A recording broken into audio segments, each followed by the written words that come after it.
Hey everyone, and welcome back to another LEGO set review video. And today I'm actually reviewing a LEGO Marvel set because I'm just saying that because I usually review LEGO Star Wars sets, but no, today I'm reviewing a LEGO Marvel set. And so I'm reviewing the LEGO Marvel Monger Mayhem from the year 2021, and it retailed for $50 Canadian, and it recently just retired. So if you're trying to look for it now and you don't own it, you're probably going to either have to pay extra and it's going to be a little bit harder to find. You might have to pay extra. The value for it might have gone down a bit, but I'm not exactly sure. But yeah, so we'll start off by getting into the minifigs, and at the end, I will tell you if it is worth buying even after its retirement.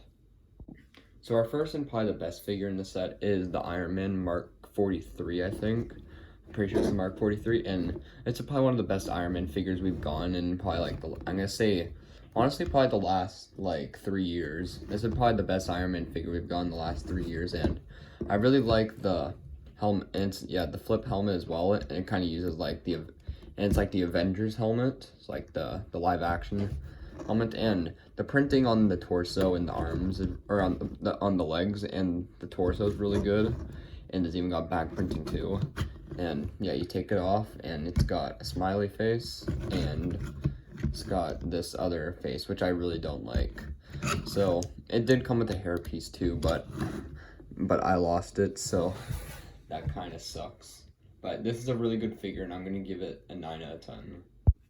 Alright, now our next figure is Pepper Potts, and honestly this is a pretty lame figure if I'm being honest. Like, there's just really nothing going on other than it's got a very lazy back printing and a pretty decent front torso printing, and she got like a smiley face and then just an angry face at the back. So yeah, very basic figure, nothing too much to say, so I'm just gonna give it a 5 out of 10. Now our final figure is Obadiah Stane, and honestly, again, it's a pretty boring figure. Like, the figures aren't really too exciting except for the Iron Man that came in the set. Yeah, really, other than the Iron Man, really, these figures are pretty lame and boring, so I'm just gonna give this, honestly, I have to say this figure is probably worse than Pepper Potts, so I'm just gonna give this figure a 4 out of 10. Although I will say, the printing on his beard is really good, but really nothing else to say. So I think before we get into the build, I should probably say that Iron Man, he did come with these like 2 pieces that you can put on his, these 2 blast pieces you can put on his arm or on his hands. It also came with this that you can put on his legs, so make it look like he's like flying around, like very good swooshability if you ask me. But yeah, here's the Ironmonger Mayhem, and I think the first thing everybody's gonna say is, yes, it's very oversized. I will agree, it is pretty oversized. It's like this thing is like huge, like just compared to my hand. It's pretty big, if I'm being honest. Not as big as like some of the other Hulk busters though, but this is still a pretty cool Hulk buster if you ask me. So yeah, we'll start off. Obviously, every Hulk buster, again, like the arms can move. And as well, the arms have got like stud shooters too. Not going to use them though because I usually always lose them. It's also got another stud shooter here, but I'm not going to use it because I feel like I'm afraid I'm going to lose it. The hands can also move and close as well, so that's pretty neat. The body can move too, and the hands can like move in circles. One thing I will say I think was pretty poorly built is these, like, they're not even really attached. They can just like swing off like that easily, which I really hate. I really don't like it at all, but that's how they built it, and I don't like it. But I also as well don't really understand what these are supposed to do in the back, but it's fine. One fun fact about this set is it's actually the only set they've made for the first Iron Man movie, which is kind of crazy because I think back in 2008 when the MCU was starting, they should have made sets for Iron Man 1, but no, they didn't. They didn't start making. Yeah, the only Marvel sets they made in the early 2000s were just those sets for the for the first 2 Spider-Man movies. They didn't do anything for Iron Man 1 or the X-Men, nothing. All they did was just Spider-Man 1 and 2 sets. Yeah, that's really it.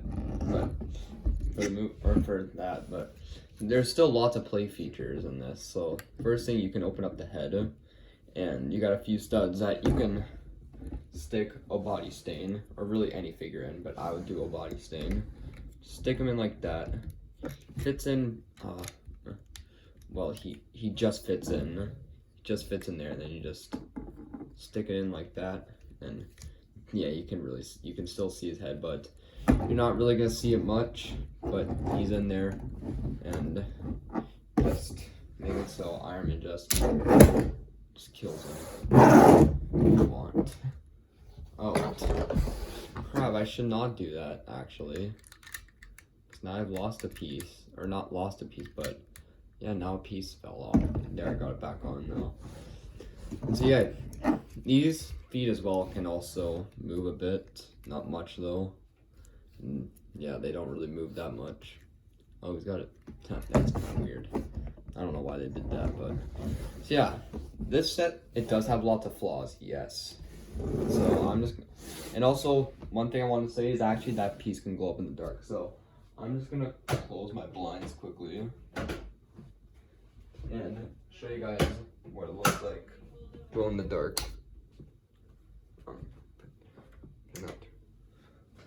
Now turn off this. Here, I'll make it darker. Hold on. All right, well, there we go. I'm in like the corner of my room with all the lights and everything off, and yes, you can see it does glow in the dark. And then really, oh yeah, and then one thing I'm gonna say as well is before I get yelled at this in the comments, yes, I know the stickers are missing. The reason why they're missing is because I bought this set used. I got it for free. It's pretty obvious why I'm missing the stickers. I got it for free, no joke. And also, it was used as well.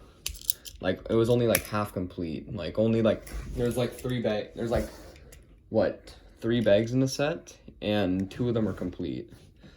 So yeah, really just the last thing is this bin, which just has stud shooters in it.